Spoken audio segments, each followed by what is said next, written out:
আল্লাহ রাব্বুল আলামিন বলেন, পৃথিবীর মানুষ, তোমরা যারা নিজেদের উপরে জুলুম করেছ, তোমরা যারা দুনিয়ার জীবন পরিচালনা করতে গিয়ে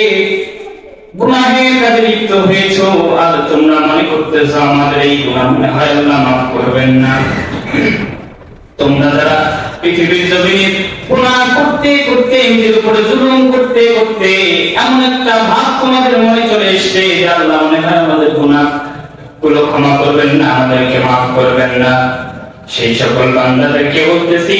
ওয়ালাউ আন্নাহুম ইয যালামু আনফুসাহুম জাউকা ফাস্তাগফিরুল্লাহ ওয়াস্তাগফারা লাহুমুর রাসূল, সেই বান্দাগুলো যদি সামর্থ্য থাকে আর সেই বান্দাগুলো যদি আমার রাসূলের রওজা জিয়ারত করতে যায়, জিয়ারত করতে গিয়ে যদি আমার রাসূলের রওজার পাশে দাঁড়িয়ে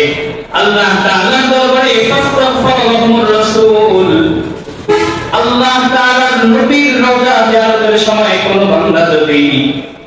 আল্লাহ তাআলার কাছে, আল্লাহ তাআলার দরবারে সে ইস্তেগফার করে আর চোখের পানি ফেলায় কান্দে, আল্লাহ গো আমার জীবনের ভুলের কোনো শেষ নাই, আমার জীবনে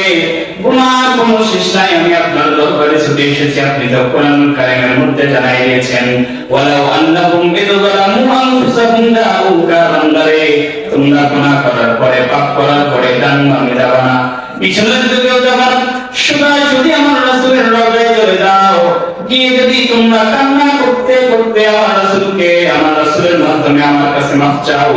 আল্লাহ তাআলা বলেন এভাবে যদি কেউ বলে আমার দরবারে আমার কাছে মাফ চাইতে পারে,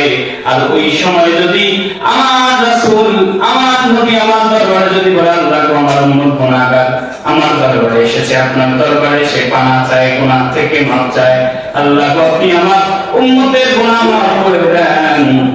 আল্লাহ তাআলা রব্বুল আলামিন আয়াতের মধ্যে জানায় দিচ্ছেন, লা ওয়াজাতুল্লাহ গফুরুর রহিমা, আমার নবী যেই সময় আমাকে বলবে আল্লাহ আমার উম্মতকে আপনি মাফ করে দেন, সেকেন্ড সময় নিব না, সঙ্গে সঙ্গে বান্দাদের অতীতের তামাম জিন্দেগীর গুনাহ মাফ করে দেব।